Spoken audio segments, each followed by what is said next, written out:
madaxweynaha jamhuuriyadda federaalka Soomaaliya mudane Maxamed Cabdullaahi Farmaajo ayaa kulan hore u dhaca shirka wadatashiga Dhuusamareeb waxa uu la qaatay madaxweynayaasha dowlad goboleedyada Galmudug Axmed Cabdi Kaari Qorqor, madaxweynaha Hirshabeelle Maxamed Cabdi Waare, madaxweynaha maamulka Koonfur Galbeed Cabdicasiis Xasan Maxamuud Laftagareen iyo gudoomiyaha gobolka Banaadir Duqa Muqdisho Cumar Maxamuud Cumar Finisha. Madaxda ayaa iska xog wareystay hanaanka geedi socodka doorashooyinka dalka, xaaladda siyaasadeed iyo amni ayaa wadajir u cambaareeyay weerarkii gaadmada ahaa ee al-shabaab ay ka fuliyeen mid ka mid ah hoteelada magaalada Muqdisho, waxayna uga tacsiiyeen qoysaska helada iyo guud ahaan ummadda Soomaaliyeed muwaadiniinta ku geeriyootay. Sidoo kale madaxda ayaa adkay muhiimadda iyo midnimada iyo wadajirka uu leeyahay dagaalka ka dhanka al-shabaab, dib u dhiska ciidamada qalabka sidii xaqiijinta higsiga shacabka Soomaaliyeed. Madaxweynaha Soomaaliya ayaa ku bogaadiyay madaxweynayaasha Galmudug, Koonfur Galbeed, Hirshabeelle iyo gudoomiyaha gobolka Banaadir sidii ay uga go'an tahay in la sii ambaqaado wadahadalada mudaysan ee heer federaal iyo heer dowlad goboleed, taas oo looga arinsanayo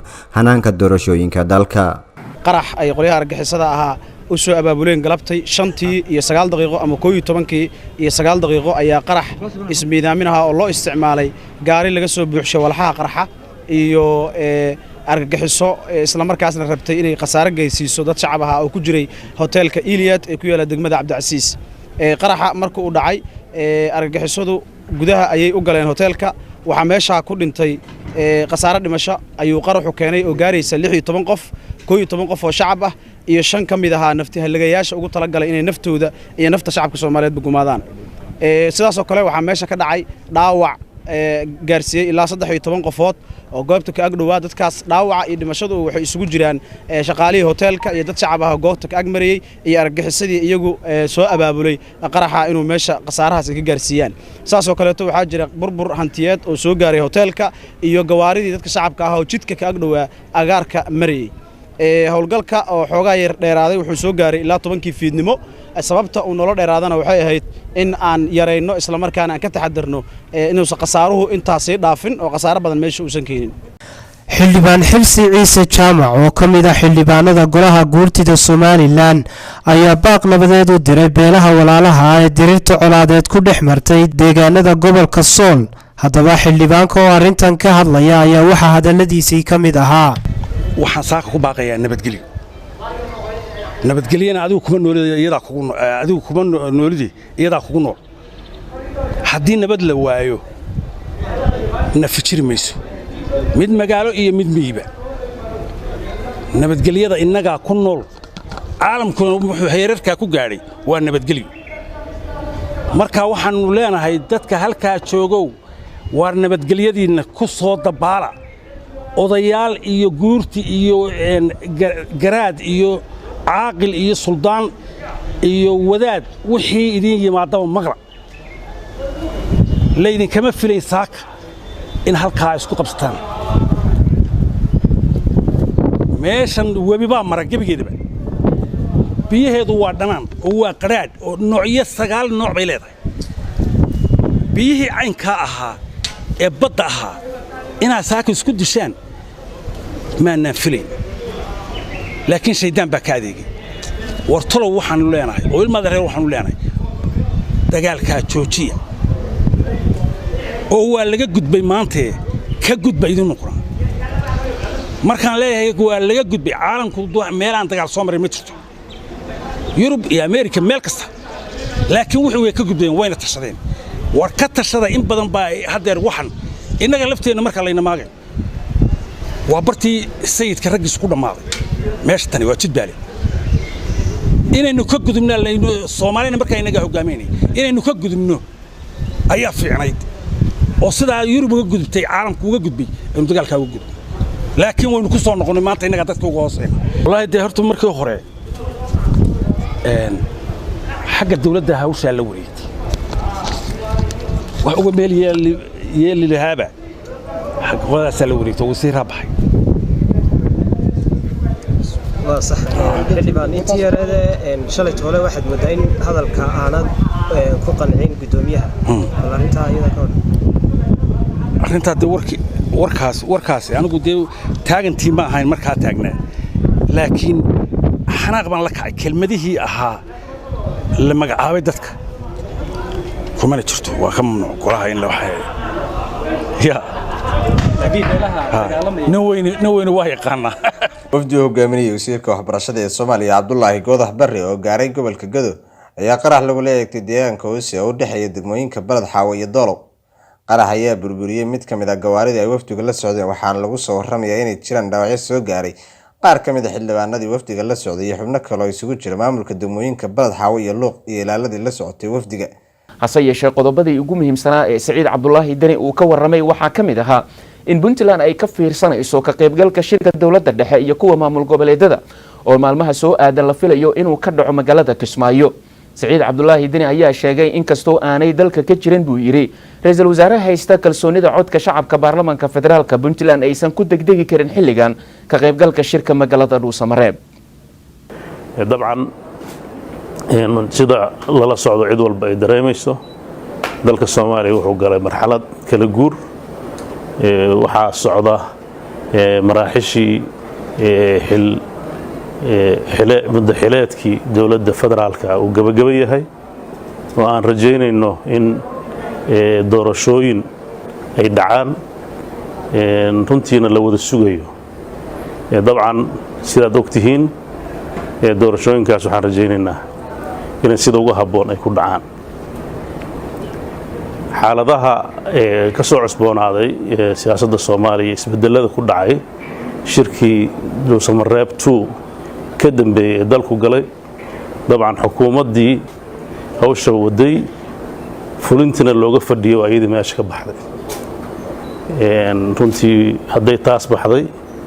waxaan sugayn anagu in xukuumad kale iyo ra'iisul wasaare kale oo bedelo hawsha sii wada inay meesha soo baxdo waxaa muuqanaysa inaan weli dhinacaas la aadin dhinacyo kalena la aadin runtii arrintaas Puntland weli waa ay tashi bay ka fiirsanaysaa oo inay ka tashanaysaa waxaa kale oo muhiim ah wadbadii madaxweynaha shalay uu akhriyay oo ku bayaaniyay hadallo badan iyadana waxay u baahan tahay in si taxaddar loo eego dabcan annagu waxaan aaminsanayn in marxaladii hay'adaha sharciga ah ay gabaabsi yihiin wadadii saxda ahayd oo sharciga ahaydna la gaari waayay 7 maalmood miraheeda ayaa lagu sugaa 6 bilood waa lagu guraa maanta kaliya waxaa la guray 101 kiilo oo yaanyadan sibisaanta ah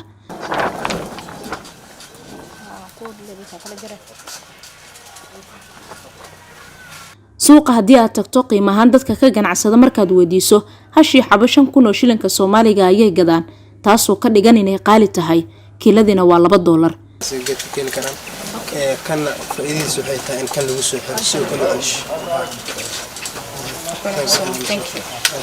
dadku abuurasho beer markii ay maqlaan waxay aaminsan yihiin shabeellada hoose iyo shabeellada dhexe in beertu ay ka baxdo hase yeeshee hal abuuraha hindisa beertan ayaan weydiiyay marka hore baahida ku kaliftay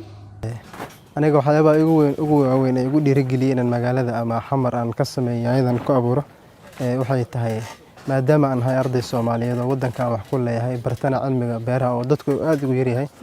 ayaan haddana waxaan go'aansaday inaan xalliyo dhibaato jirta oo bulshada markaas haysata tusaale ahaan yaanyadan hadda simirsan baa la yiraahdaa wadanka waxay uga timaadaa dibadda maadaama aan cilmiga barto aan aqoonta hayo ayaa waxaan go'aan ku gaaray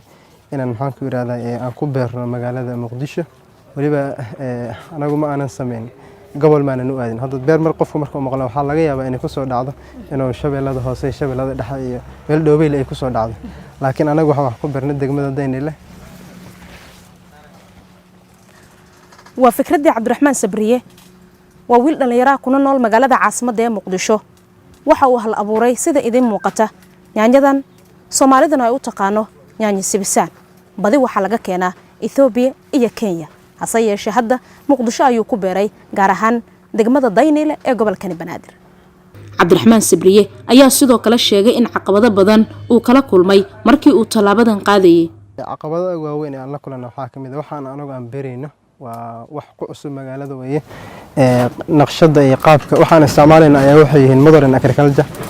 qaab casri ah u beernay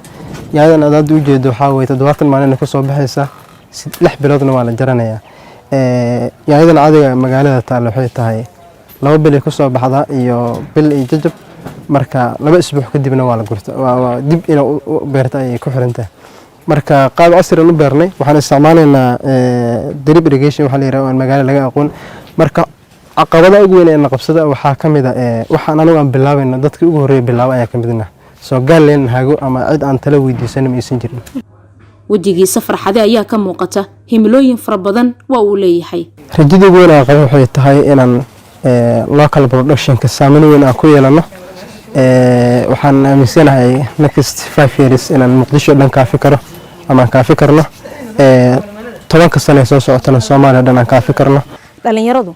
markii ay jaamacadaha galayaan hadba qof fakaltiga uu rabo ayuu doortaa laakiin fakaltiyadu waxay sheegaan dhalinyaradu barashadooda kuwana inay adag yihiin kuwana ay fudud yihiin Cabdiraxmaan Sabriye waxa uu isku dayay dhiirigelin aad u weyn waxana uu bartaa fakaltiga beeraha isla markaana sidii idin muuqato wuxuu leeyahay rajo wanaagsan oo ah in uu ku sameeyo hal abuuro sidan ka weyn kana duwan Cabdi Xaashi Cabdullaahi gudoomiyaha golaha aqalka sare ee baarlamaanka federaalka Soomaaliya ayaa sheegay in uu baal maray dastuurka dalka u yiilay madaxweynaha jamhuuriyadda federaalka Soomaaliya Maxamed Cabdullaahi Farmaajo isla markaasina uu ku xadgudbay qawaaniinta iyo shuruucda qaranka madaxweynuhu wuxuuna tilmaamay gudoomiyuhu in khudbadii shalay uu ka jeediyay golaha shacabka madaxweyne Farmaajo uu ku sheegay in ay maamul goboleedyada ay matalaan xildhibaanada golahaasi madaxweynuhu wuxuu yiri golaha shacabku waa aasaaska nidaamka dawladnimadeennuna waa golaha shacabka halkaas waxaad ka arkaysaan madaxweynihii sharcigii oo dhan inuu tuuray oo golaha shacabku hadde waxa weeye ma aha dawladnimadeenna ma aha waa aqal kamida baarlamaanka Soomaaliya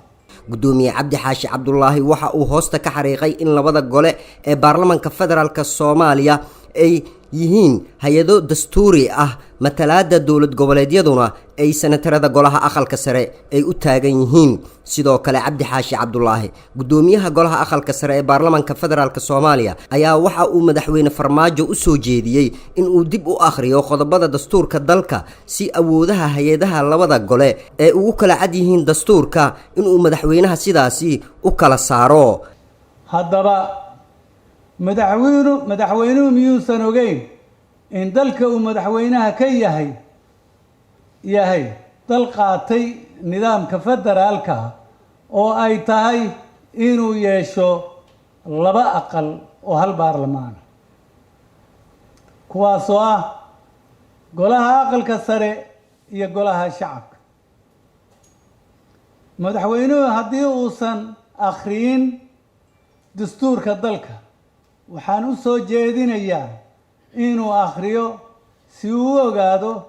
qodobada soo socda 1 qodobka 55aad ee dastuurka ku meel gaarka ee qeexaya baarlamaanka federaalku inuu ka kooban yahay 2 aqal oo kala ah golaha shacbiga iyo aqalka sare 2 qodobka 61aad tirsigiisa 3aad iyo 71aad ee dastuurka ku meel gaarka oo qeexaya in aqalka sare uu matalo danaha dawlad goboleedyada iyo ilaalinta nidaamka federaalka arrintan ayaa muujinaysa in khudbadii shalay uu ka jeediyay golaha shacabka madaxweyne Farmaajo in ay ka caraysiisay mudanayaasha golaha aqalka sare ee baarlamaanka federaalka Soomaaliya